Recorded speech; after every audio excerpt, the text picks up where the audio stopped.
Всем доброе утро, хорошего настроения. Сегодня мы наш эфир начинаем не с чашечки кофе и не с последних новостей, а с самого главного инструмента, конечно, хорошего настроения. Поэтому улыбаемся, делаем вид, что все прекрасно. Если все прекрасно, то вообще замечательно. И заглядываем в ваш телефон для того, чтобы посмотреть нашу группу в Максе и, конечно, телеграм-канал. Прямо сейчас я хочу объявить последнюю игру от сети Оптика ЭКТ, но не расстраивайтесь, скоро будут новые игры и новые подарки для наших любимых зрителей. Так что не пропускайте наши эфиры на телеканале Якутия-24 НВК Саха по будням. Встречаемся в 7 часов утра. Ну а условия участия сегодняшней игры прежние: быть подписанным на наш телеграм-канал «Утро Якутии», на группу в Максе написать комментарий с ответом на вопрос. Ответы принимаются и в Телеграме, и в Максе, где удобнее. Там и оставляйте ваши ответы. Количество ответов не ограничено, поэтому пишите как можно больше правильных комментариев и повышайте свои шансы получить подарок. Вопрос сегодня для самых внимательных зрителей. На какую тему поговорим с нашим вторым гостем? Кто смотрит наш эфир до конца, тот узнает ответ обязательно. Победителя выберем завтра вечером с помощью генератора случайных чисел. Пусть удача улыбнется именно вам и поднимет вам настроение. Оставайтесь вместе с нами. Напоминаем, подписывайтесь в телеграм-канал Макс. Все только для вас. Ну и, конечно, тогда именно вы можете стать обладателем подарка.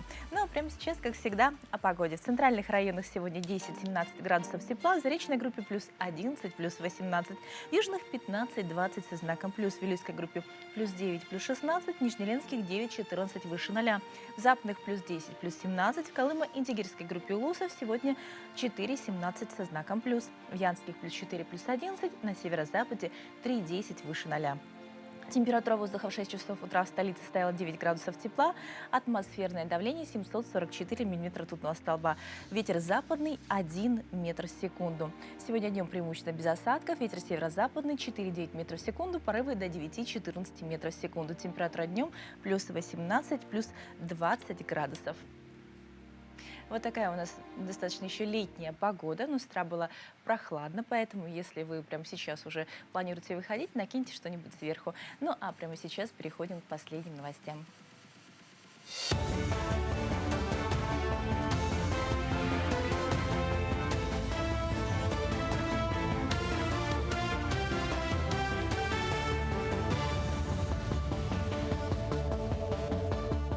Доброе утро, коллеги и телезрители. Расскажу о самых заметных событиях к этому часу. С 1 сентября в Якутии расширят действие льготных тарифов на электроотопление. Льготный тариф будет применяться в наиболее холодные расчетные месяцы – ноябрь, декабрь, январь и февраль.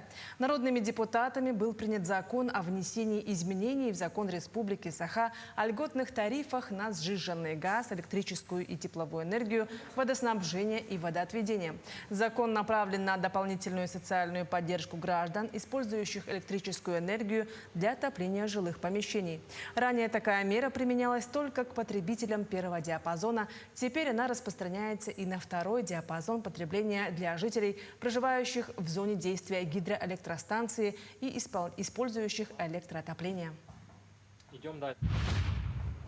В Ленске продолжается подготовка к отопительному сезону. Ресурсоснабжающие организации и управляющие компании ведут плановые работы. Управляющие компании осуществляют ремонт многоквартирных домов, работы идут в подвальных помещениях, производится замена оконных остеклений и утепление дверных групп. Ресурсоснабжающие предприятия проводят ремонт трасс тепловодоснабжения. На центральных и малых котельных заменили водогрейное оборудование. Также ведется замена сетей тепловодоснабжения микрорайона Северный. Производится замена центральной трассы. Ленский филиал теплоэнергосервиса также активно проводит работы на микрорайонах Мухтуйский, Теплый Стан и на жилых домах, подключенных к котельной Старый порт.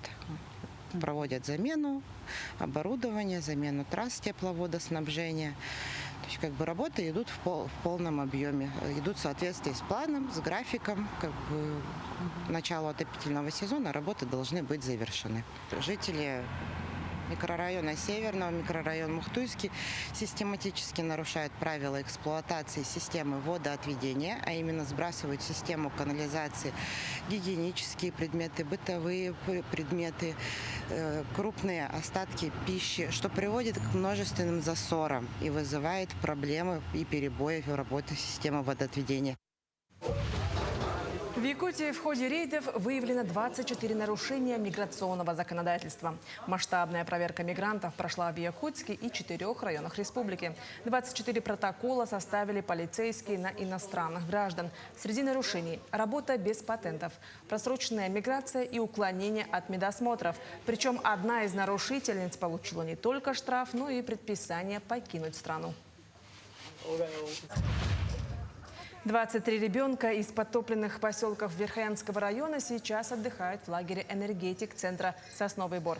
Сначала их доставили в Якутск вертолетом, затем ребята прошли медосмотр в лагере «Кескил», а после переехали в «Энергетик». В лагере стартовала новая смена с 2 программами. Воспитатели и вожатые проводят для детей развивающие занятия, игры и конкурсы. Ребята живут в 4 новых модульных корпусах, где созданы современные условия для активного отдыха и оздоровления. Очень активные, как сами видите, они очень любят бегать, прыгать, играть. Они очень подружились с другими детьми из других районов города. Почему? Потому что они все живут вперемешку, что девочки, что мальчики, и по возрастам они живут. Ну и самое интересное, девочки и мальчики, они очень хорошо на русском говорят, на якутском говорят, поэтому очень хорошо подружились с другими детьми. Да, у нас в быстро возводимых конструкциях в зданиях есть туалеты, душевые сразу в комнатах. Они живут по 4-5 человек. Поэтому очень комфортабельное пребывание, комфортное, да, ну и питаются они 5 раз в день.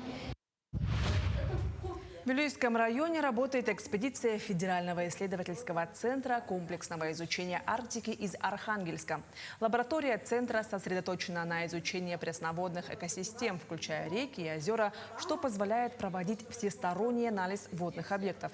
Цель экспедиции – изучение водоемов бассейна рек Лена и Вилюй и изучение зообентуса, рек Сибири и Дальнего Востока. Инициатива представляет собой значимый вклад в научное понимание экосистем арктической зоны, способствует расширению базы данных и углублению знаний о биоразнообразии и экологических процессах в уникальном регионе. Наш грант посвящен изучению зообентоса, то есть крупных организмов, которые обитают на дне водоемов. Значит, помимо их прикладного значения, то, что они являются кормовым ресурсом для различных пород рыб, они еще и выполняют важную роль в передаче энергии между различными трофическими уровнями. Поэтому это очень важная группа организмов. И вот как раз-таки, поскольку в Вилюйске очень много озер, река крупная, мы решили выбрать этот город для проведения нашей экспедиции. Такими были актуальные новости к этому часу. До встречи в эфире. И еще одна интересная новость. Российские ученые нашли неизвестный науке минерал. Он дороже золота. Его обнаружили в Кировском руднике Хибинского массива и назвали кольским ашкрафтином. Минерал крайне редкий, имеет невероятно причудливую форму. Напоминает прозрачного морского ежа десятками иголок и розоватым оттенком. Сообщается, что стоимость этого минерала достигает около 13 тысяч рублей за миллиметр. Его кристаллическая решетка признана одной из самых сложных среди всех известных науке минералов. Ну, по-моему, сказочная красота. Прям как будто бы на какое-то морское дно попал. Интересно, как его будут использовать? Ну, об этом мы тоже обязательно расскажем. Ну, вообще, утро – это время, когда мы не просто просыпаемся, а заново рождаемся для новых свершений. Прямо сейчас мы откроем секрет утренней гимнастики для лица, той волшебной зарядки, которая прогонит остатки сна, разбудит мышцы и заставит кожу сиять ярче утреннего солнца. Предлагаем вам оставить на пару минут свои дела, встать перед зеркалом и вместе с нами подарить своему лицу заряд энергии.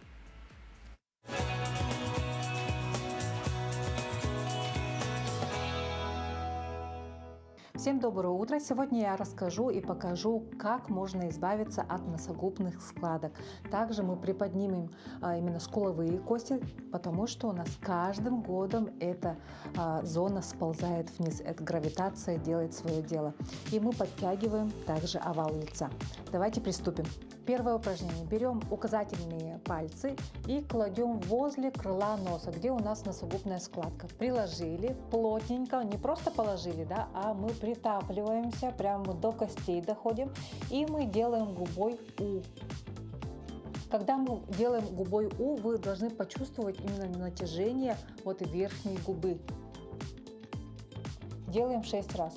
У. Даже можете прямо проговаривать букву У. Также второе упражнение. Что мы делаем? Мы должны приподнять именно скуловую кость. Берем масло или массажный крем. Вот эту вот область хорошенько мы обрабатываем, чтобы у нас пальцы скользили по этой зоне. Мы должны скользить средним пальчиком под скулой. Вот где у вас выпирающая часть скулы, вы должны средний пальчик под скулой вести к периферии в области ушей. Плотненько под нижней скулой вы должны делать вот такие вот поглаживающие движения. Делаем 10 раз с каждой стороны. Очень хорошо приподнимает именно скуловые кости, и ваши щеки скажут спасибо. Плотненько скользим 10 раз. Также третье упражнение на носогубные складки. Берем 3 пальчика, это указательный, средний, безымянный палец, и левая рука должна обхватить правую щеку и установить 3 пальчика на носогубные складки. Вот таким вот образом. Что мы делаем? Мы попеременно берем пальчики и продавливаемся внутрь и на себя тянем. При этом мы должны именно работать с мышцами, которые приподнимают щеки вверх. Это у нас малая и большая скуловая мышца. Будут болезненные ощущения, вы прямо будете чувствовать, да, но это именно где крепятся эти мышцы, малая и большая скуловая мышца, она уходит в гипертонус в течение дня. И мы должны максимально расслабить эту зону. Также берем правую руку и заводим за левую щеку, 3 пальчика устанавливаем на носогубные складки, и попеременно мы пальчики проминаем эту зону, которая у нас проваливается, и гравитационный птоз показывает нам визуально носогубные складки. Вот это вот упражнение очень хорошо поднимает именно скуловые кости, также выпрямляет носогубные складки. Выполняя простые упражнения по технике ГУРО, вы можете избавиться от носогубки и также подтянуть овал лица. Это делается в течение 5 минут. До новых встреч! Дорогие друзья, с 1 по 7 августа отмечается Всемирная неделя грудного вскармливания. Тема этого года – грудное вскармливание для устойчивого начала. Опираемся на эффективные практики. И гость нашей студии Лилиана Даутова, кандидат медицинских наук, доцент кафедры акушерства и гинекологии Башкирского государственного медицинского университета, председатель Башкирского регионального отделения межрегиональной общественной организации Объединения банков грудного молока, национальный эксперт и преподаватель образовательного цикла непрерывного медицинского образования, консультирования по грудному вскармливанию. Вот так и регалии. Должности, да. Ну это же здорово. Вот, ну, мы долго рассказывали о должностях, давайте теперь к сути, да. Что для вас лично значит эта тема и почему важен именно такой фокус, что вот это залог будущего развития ребенка? Знаете, вот у меня стаж трудовой очень большой, и вот по ходу жизни, я акушер-гинеколог, я всю жизнь с женщинами. И сегодня, и давно уже, конечно, сейчас мы понимаем, что здоровье женщины, оно зависит от того, сколько детей она родила и сколько детей она покормила грудью. То есть если она вот реализовала то, что ей заложено природой, рожала, кормила, не делала абортов, у нее прекрасное здоровье. В каком аспекте? Она защищена от рака молочной железы. Это вот однозначно сегодня. Рак яичников. Даже такие заболевания, как в позднем возрасте остеопороз, болезнь Альцгеймера. Вот оказалось сегодня такие удивительные моменты. Ты делай то, что тебе дано природой, ты будешь здорова. И вот сейчас, понимая вот это, мы стараемся, конечно, ребенку дать самое лучшее грудное молоко. Это даже не обсуждается, это идеал. Но это здоровье матери. Она кормила в 20 лет, в 25 лет, а она здорова будет 80. Вот в чем преимущество. Сегодня мы вышли за рамки того, что только вот ребенка накормить. Да? Это здоровье поколений.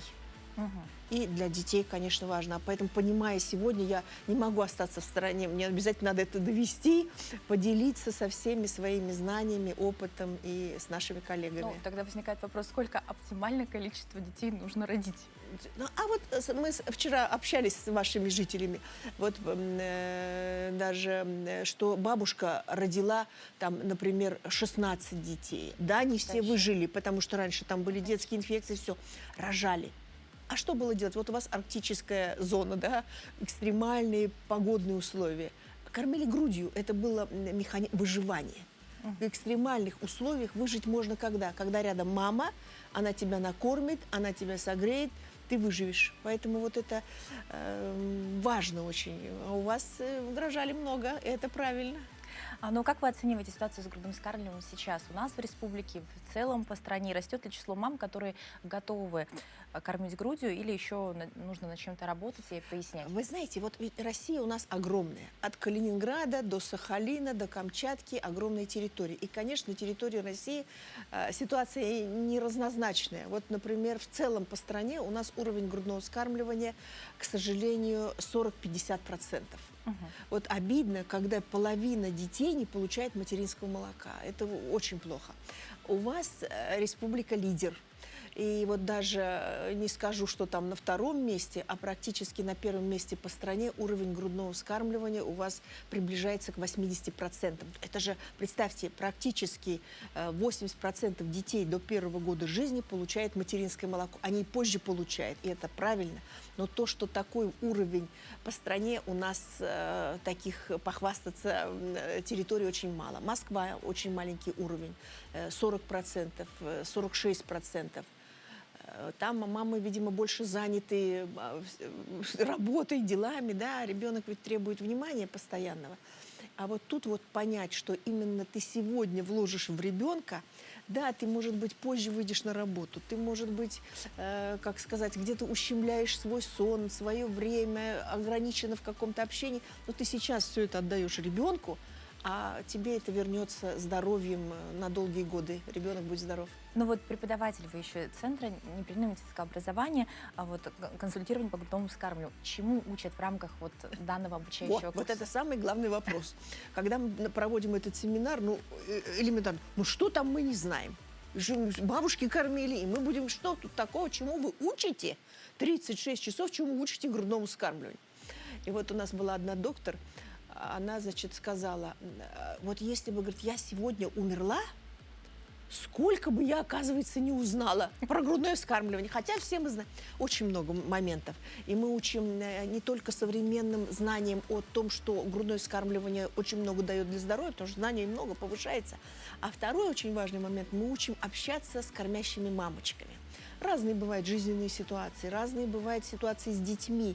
И вот медицинские работники – это и врачи, и медицинские сестры, акушерки, родильный дом, детская поликлиника, женская консультация. Каждый должен быть готов помочь маме в ее ситуации. Самое главное, чтобы мама сохранила вскармливание, не искала ответа у подружек, где-то что-то, может, ошиблась или что-то.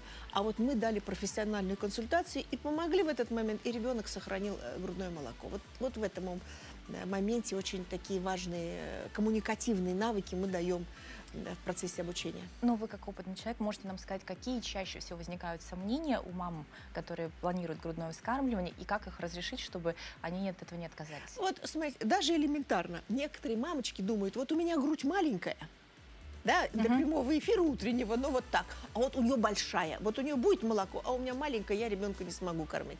А так природа распорядилась. Размер груди вообще не имеет значения. Иногда маленькая грудь, она вскармливает очень много, дает молока, и мама вскармливает то же самое. То есть размер груди на кормление вообще не влияет. Это однозначно.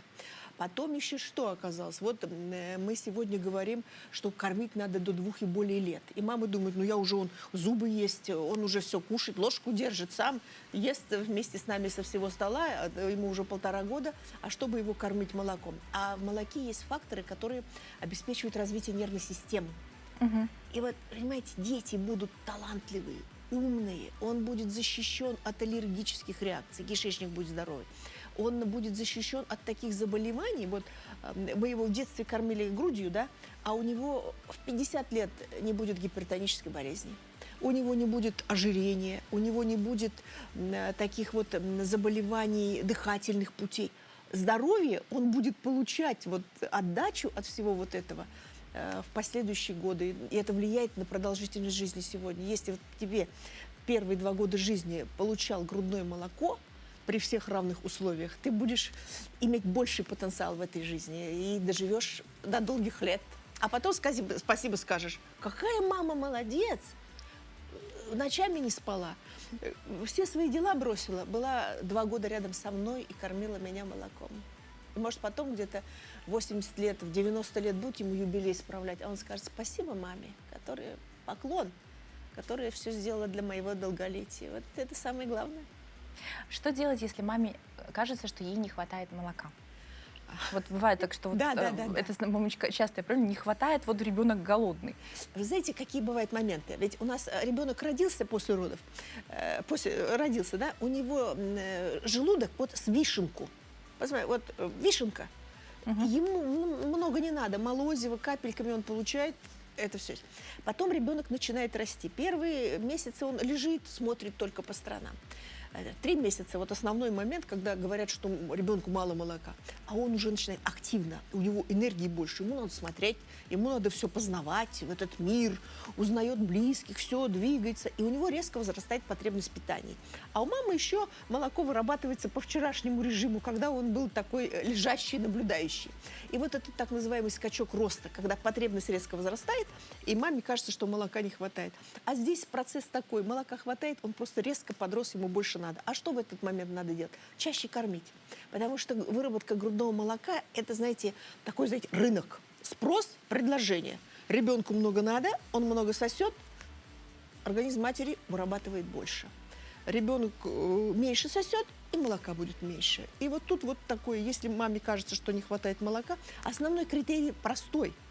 Вот элементарный. Если ребенок писает меньше, чем 6 раз в сутки, вот тогда действительно жидкости не хватает. Это уже врачи будут помогать решать вопрос. А в целом, говорит, сколько ребенок? Ой, памперсов 20 за день меняем. Ему всего хватает. И тут не надо паниковать, а обратиться сразу к медицинским работникам, и они все подскажут. Ну, то есть докорм только в том случае, если правда вот и есть статистически, вы обращаетесь к врачу, и говорят, что нужно. Ситуации, когда врач объективно может оценить и прибавку веса, ну там много критериев. Вот что вы скажете о сцеживании о накладных бутылочках? Насколько это вредно, полезно, нужно грамотно использовать, может быть? Ну, вы сами на все ответили.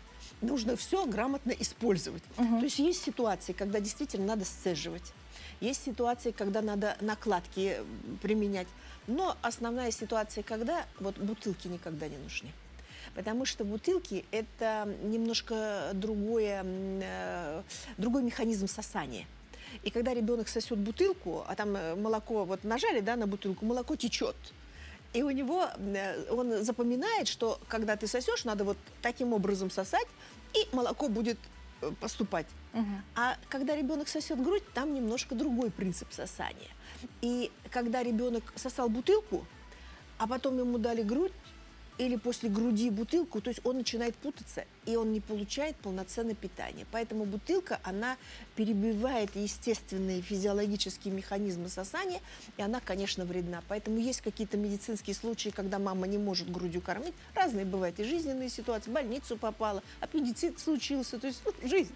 Вот, тогда, конечно, есть медицина. Вот мы и учим, чтобы ребенок за это время не отлучился от груди.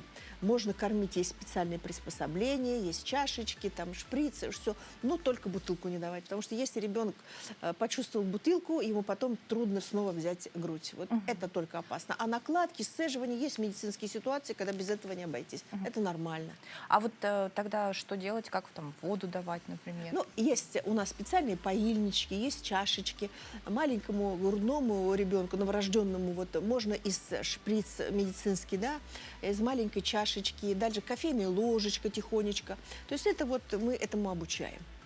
Ну, а что вас лично вдохновляет работать вот в этой области и работать с мамочкой? Вы знаете, вот лично, да, у меня ведь жизнь была немножко такая, я попала в те времена, когда мы детей не кормили. Какой был у нас раньше? Вы не застали эти времена, но у нас раньше дети лежали от мамы отдельно, приносили на кормление 6 раз в сутки. Мама ребенка видела своего 6 раз в сутки. Может, сейчас вот многим нашим телезрительницам это непонятно, но поколение бабушек рожало в родильных домах, был такой порядок. И мы имели маститы. Мама не могла кормить. Ребенок там плачет, из бутылки докармливали, потом он не мог грудь брать. Это была, в общем-то, такая практика не совсем хорошая. А сейчас уже мы все поменяли. И у нас родильные дома совсем другие. Мама рядом с ребенком, все время кормит, и все счастливы. Поэтому, знаете, вот это идеология, которой отдаешь всю себя, потому что это идеология добра жизни. Спасибо большое. Очень рада, что вы у нас с утра Да, в эфире. спасибо. Надеюсь, что уже вдохновили наших телезрителей, как-то по-другому пересмотреть отношение к грудному вскармливанию. Дорогие друзья, в каждом маленьком сердце живет мечта о своем доме, где ждут, любят и понимают. Сегодня мы познакомим вас с Анной и Максимом, братом и сестрой, для которых это не просто слова, они очень разные, но их объединяет одно – большое желание найти семью, где они будут нужны.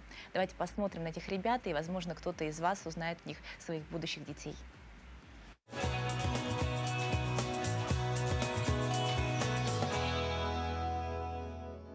Максим закончил 7 класс. Его мир – это творчество и движение. Физкультура, биология, ИЗО и труд – его любимые предметы. Но настоящая страсть – это конструкторы.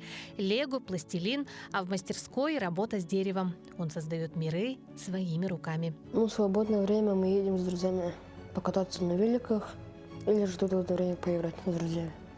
Люблю собирать лего, играть, рисовать в свободное время. Люблю иногда лепить пластилинами, когда мне скучно. Или же кому-то помочь, если надо. У нас отношения с Аней очень хорошие. Мы друг друга понимаем, уважаем, помогаем, поддерживаем, когда нужно. Любим друг друга, как брат и сестра. Помогаю Ане, если ей нужно. Поддерживаю, если она в беде или что. Аня закончила 6 класс и, кажется, успевает везде. Английский, биология, география, физкультура и труд – ее любимые предметы. Но вне школы она раскрывается иначе. Волейбол, танцы, пение. И, конечно же, домашние хлопоты. Пою, танцами занимаюсь, помогаю воспитателям, Максиму там. У меня с отношением с братом все хорошо, мы ладим друг с другом. Иногда бывает недопонимание, там, помогаем друг другу в важный момент, там, трудный. Играем вместе, на великах катаемся. Они очень заботливые, следят за своими вещами, за порядком в комнате, дружные, можно сказать. Посещают, Аня у нас посещает танцы, вокал, любит готовить. А Максим у нас очень талантлив в том плане, что он любит лепить, ходит в мастерскую. Отношения со взрослыми у них уважительные, слушаются, выполняют задания на совесть и на качество. Воспитатели называют их опорой. Они выполняют любые поручения добросовестно, не требуя лишних напоминаний. В каждом деле видна их общая черта – надежность. Максим и Аня уже умеют быть семьей друг для друга, но им так нужны взрослые, которые станут для них мамой и папой, которые будут радоваться их успехам и поддерживать в трудную минуту.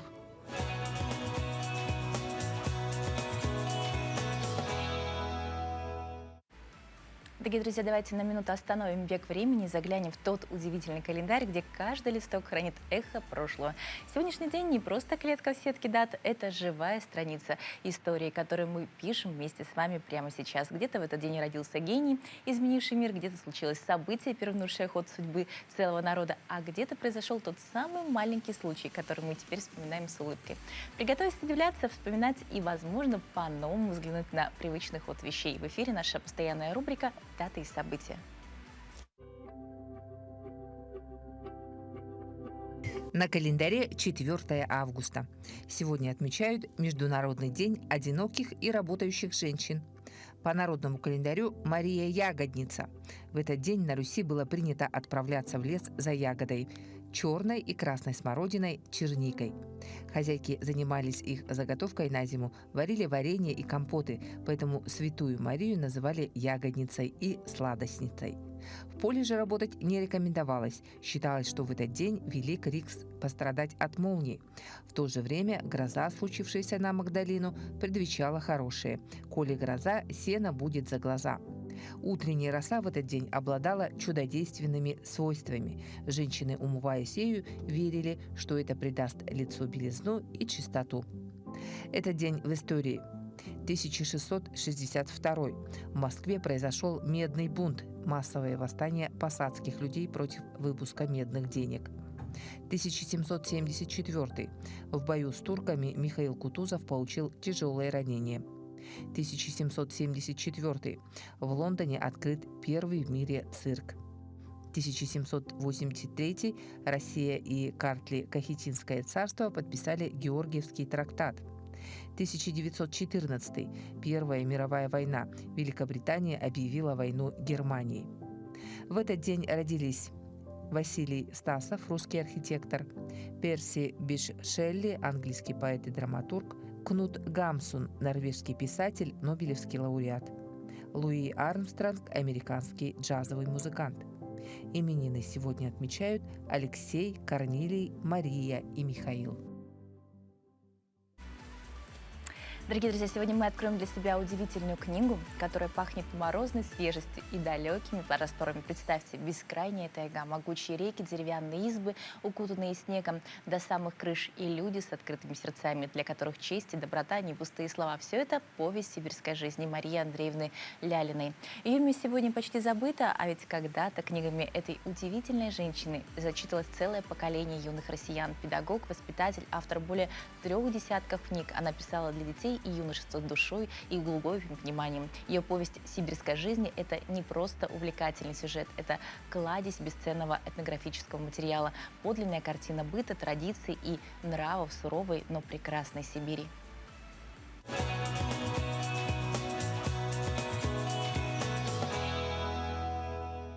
Сегодня мы хотим вас познакомить с творчеством писателя, переводчика и педагога Лялиной Марии Андреевны. Она была автором многих известных произведений для детей и юношества в начале 20 века. Сама Лялина работала в отделении для малолетних детей при Гатчинском сиротском институте. Она знакомила своих читателей с историей и бытом разных народов через легенды, сказки и повести. Среди ее произведений известны такие произведения, как «Славянские повести для юношества», «Юрий Збегонь», «Молодой чех», «Последний из Черновичей», а также этнографическая повесть «Анда. Повесть сибирской жизни для юношества». Она была издана товариществом «Вольф» в 1901 году. Это издание сопровождается иллюстрациями советского художника Валентина Викторовича Полякова. В центре сюжета непростая жизнь юноши Анды, рожденного от союза лесного тунгусского охотника и с красавицей из северной тундры. Так как Анда был единственным ребенком, рожденным от своей матери, отец Анды решает привести в дом вторую жену, которая сразу не взлюбила Анду и его мать. И мать Анды, не выдержав травли со стороны второй жены, решает взять своего сына и отправиться в свои родные края, в тундру. Но, к сожалению, путь был очень долгим и тернистым, и она погибает сразу, как передала в руки своему отцу Анду. Оставшись 8 лет на попечении суровой природы и сварливого деда, Анда не сломился под тяжестью жизненных невзгод, а наоборот выковал в себе сильный характер и вырос в ловкого охотника, чьи умения вызывали восхищение и уважение всего племени. Более подробно с этой повестью можете ознакомиться в электронной библиотеке Национальной библиотеки Республики Саха-Якутия.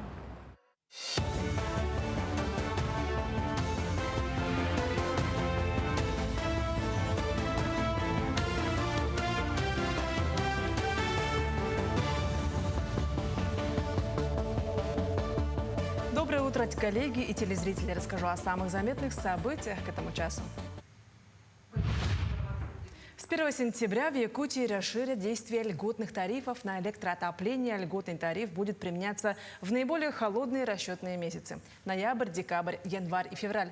Народными депутатами был принят закон о внесении изменений в закон Республики Саха о льготных тарифах на сжиженный газ, электрическую и тепловую энергию, водоснабжение и водоотведение. Закон направлен на дополнительную социальную поддержку граждан, использующих электрическую энергию для отопления жилых помещений. Ранее такая мера применялась только к потребителям первого диапазона. Теперь она распространяется и на второй диапазон потребления для жителей, проживающих в зоне действия гидроэлектростанции и использующих электроотопление. Идем дальше. В Ленске продолжается подготовка к отопительному сезону. Ресурсоснабжающие организации и управляющие компании ведут плановые работы. Управляющие компании осуществляют ремонт многоквартирных домов, работы идут в подвальных помещениях, производится замена оконных остеклений и утепление дверных групп. Ресурсоснабжающие предприятия проводят ремонт трасс тепловодоснабжения. На центральных и малых котельных заменили водогрейное оборудование. Также ведется замена сетей тепловодоснабжения микрорайона Северный. Производится замена центральной трассы. Ленский филиал теплоэнергосервиса также активно проводит работы на микрорайонах Мухтуйский, Теплый Стан и на жилых домах, подключенных к котельной Старый Порт. Проводят замену оборудования, замену трасс тепловодоснабжения. То есть работы идут в полном объеме, идут в соответствии с планом, с графиком. К началу отопительного сезона работы должны быть завершены. Жители микрорайона Северного, микрорайон Мухтуйский систематически нарушают правила эксплуатации системы водоотведения, а именно сбрасывают в систему канализации гигиенические предметы, бытовые предметы, крупные остатки пищи, что приводит к множественным засорам и вызывает проблемы и перебои в работе системы водоотведения. В Якутии в ходе рейдов выявлено 24 нарушения миграционного законодательства.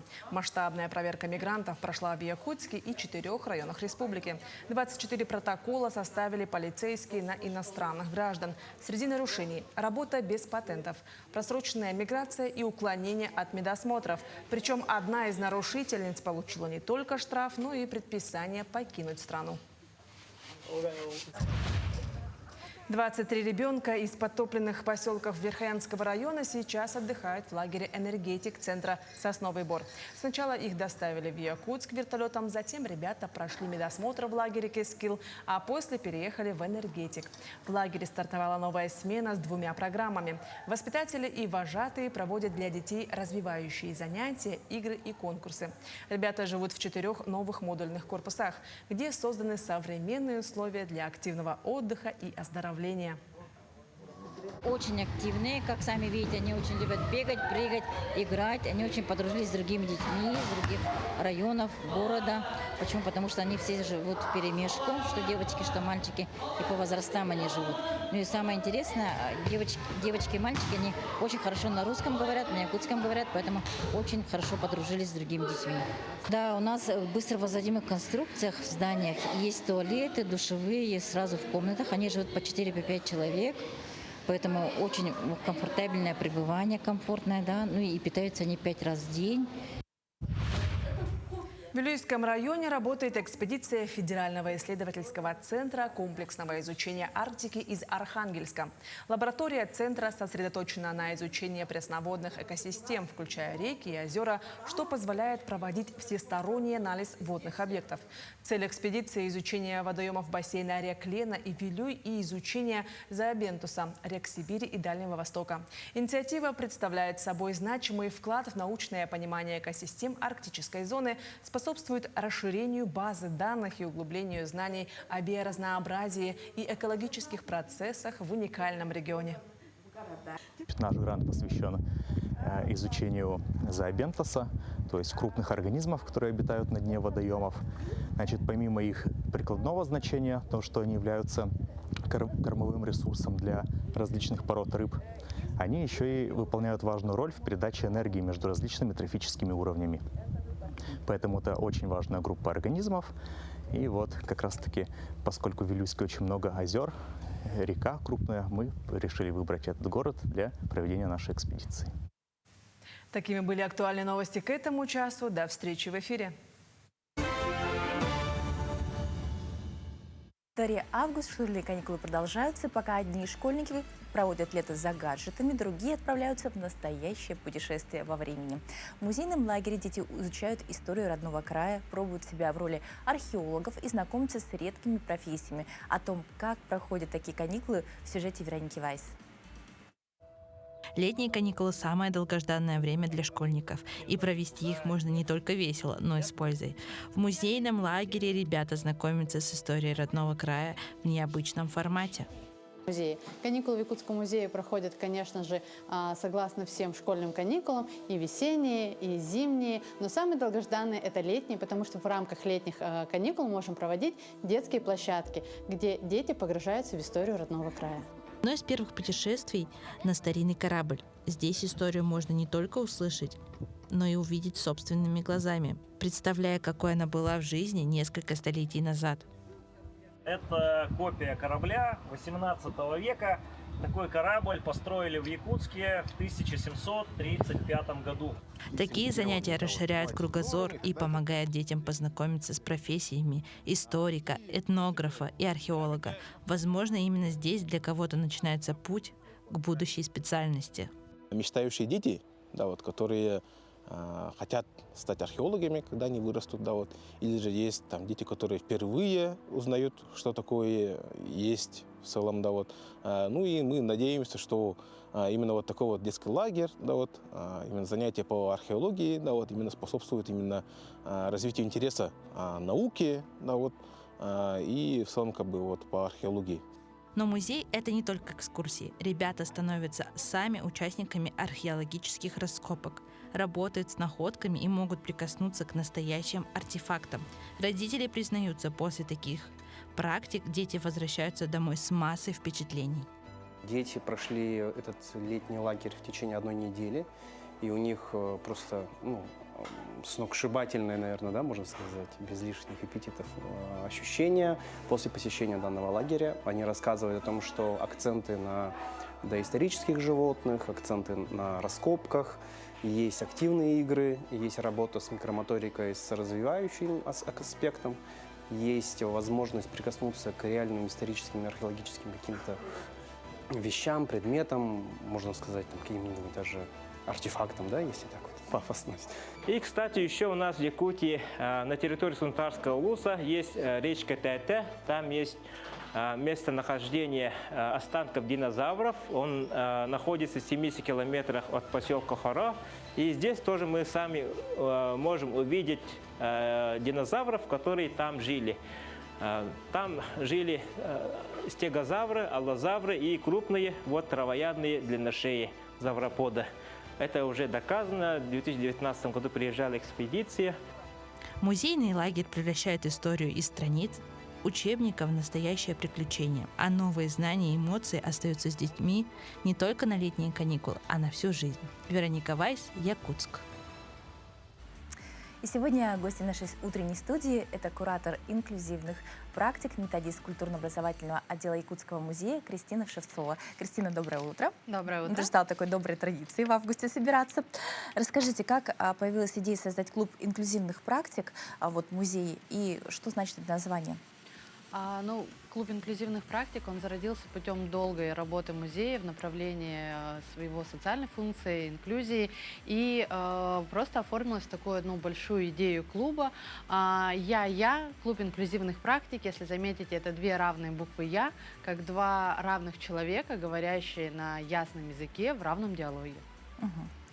Вы получили грантовую поддержку. Насколько это было сложно и почему фонд поддержал именно ваш проект?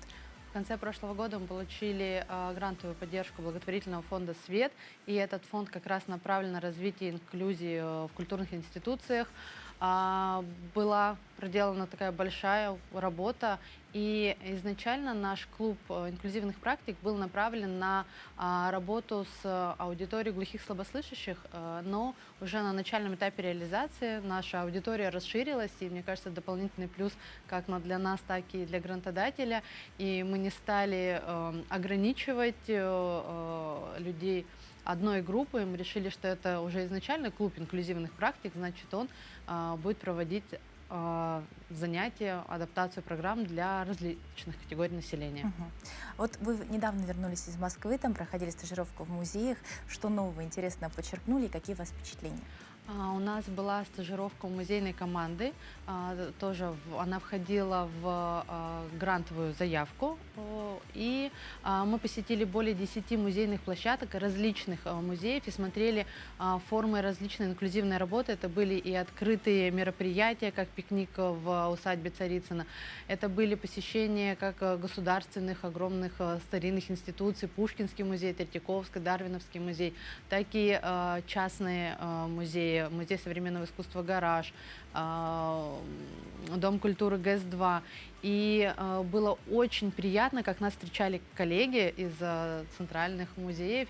Они раскрывали все тайны, рассказывали нам свои методики, отвечали на все наши вопросы, задавали нам вопросы, интересовались, как у нас проходит инклюзия, как мы выстраиваем работу, как мы работаем с посетителями и как мы приглашаем на наши занятия, посредством чего мы набираем группы. То есть для них это тоже было интересно, наш способ работы. Что вас удивило именно в их подходе? Может быть, что-то больше всего запомнилось? Какие методики перенесутся в наш музей? В каждом музее мы вели свой такой небольшой дневник, мы отмечали, что было интересно, и, наверное, в каждом музее для нас было какие-то мини-открытия. Где-то у музеев, допустим, частных, у них больше возможность финансирования, спонсорства, и есть, допустим, тактильные предметы, очень высококачественно сделаны. И при этом мне очень нравилось, что коллеги нам всегда говорили, какие возможные аналоги, даже возможно что-то изготавливать самим. Мне очень понравилась идея, есть шрифт Брайля для слепых и есть объемная печать. Ее можно тактильно просматривать. И это дорогое удовольствие, скажем так. А в музее Дарвина нам показали, как можно, какие варианты. Можно взять, допустим, обычный файл мультифора, витражные краски, обвести контур несколько раз, и у вас уже получается объемная форма, которая достаточно доступна, выполнима, и можно ее применять на занятиях. И вот такие материалы мы, скажем так, вносили в свой дневник, будем их включать. У нас были экскурсии на русском жестовом языке, у нас были такие, скажем так, экскурсии, на которых мы присутствовали для людей с ментальными особенностями. И в какой-то момент на экскурсии думала, боже, поскорее бы уже возвращаться, чтобы пробовать это все в работу нашу применять. Но вот уже прошла первая смена, получается, детской музейной площадки для глухих и слабослышащих детей. Как это было и что особенно запомнилось? Все ли удалось реализовать? Вообще у Якутского музея мы уже 3 года подряд проводим летние площадки. Они очень активные, разнообразные, подключаются специалисты со всех секторов нашего музея. И вот в этот раз при клубе инклюзивных практик ЯИ мы решили попробовать расширить аудиторию и собрали группу, состоящую из глухих и слабослышащих детей. Это очень интересный опыт, это очень уникальный опыт. Это первая такая инклюзивная площадка при музее. Естественно, было, наверное, какой-то небольшой страх, но вот стажировка московских музеев, где мы присутствовали как раз на межмузейной детской площадке для глухих детей, лагерь Пик-Пик, оно дало нам такие ключевые решения, и, в принципе, вся стажировка, она прошла, мы как будто собирали идею в какую-то одну большую прекрасную картину, и у нас очень хорошо прошел лагерь. Были дети, которые уже посещали музей, были дети, которые пришли к нам впервые.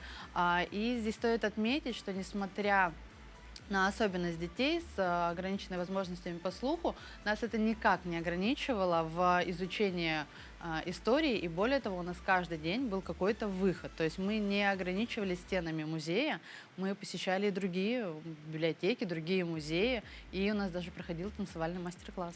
Потрясающе. Но вот в кадры мы видим, видимо, с площадки, я так понимаю, да, очень мы интересно. Очень благодарны очень всем, кто согласился принять участие. Мы сами принимали участие в этнографической программе музея.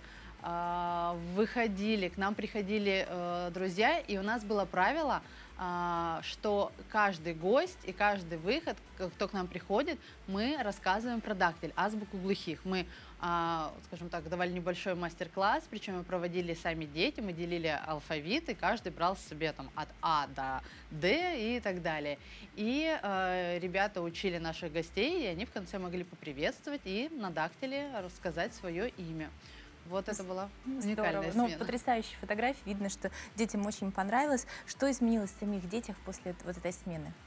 После этой смены, мне кажется, смена была не такой длинной, это было всего 5 дней, но, тем не менее, мне показалось, что главное, что дети поняли, что они могут быть главными участниками, самыми главными творцами, и везде их рады ждать. То есть я надеюсь, что эта смена стала для них таким шагом от своего какого-то смущения, замкнутости и готовности идти навстречу и знать, что вот их ждут.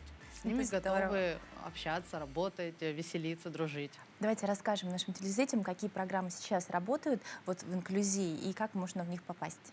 В данный момент каждая программа адаптируется по заявкам, по потребностям. У нас также проходили интерактивные экскурсии для детей с ограниченными возможностями по зрению. Мы включаем голосовые практики. Это был у нас очень интересный опыт, когда мы работали через хамус, то есть экскурсия проходила со звукоподражанием. Для людей с ментальными особенностями на данный момент мы формируем сенсорную сумку, и это тоже новинка, привезенная нам со стажировки, потому что людей с ментальными расстройствами очень важно чувствовать себя комфортно, и вот как раз сенсорная сумка, она включает в себе различные предметы, которые позволяют посещение музея, культурного учреждения здесь доступным и более комфортным. Ну, получается, можно обратиться, если есть такая потребность, у организации, получается, у какого-то детского центра, и возможно попасть в эту программу. Да, мы работаем с нашими школами-интернатами, реабилитационными центрами, адаптивными центрами, и у музея главная миссия быть доступным, открытым для всех и делать посещение музея равных, вне зависимости от возможностей человека. Спасибо огромное за такой рассказ. Жалко, что у нас мало времени, так бы мы еще раз спросили поподробнее Кристину. Ну, дорогие друзья, до новых встреч. Оставайтесь с нами. Вот такая у нас теплая, приятная атмосфера каждое утро, и мы обязательно расскажем что-нибудь интересное.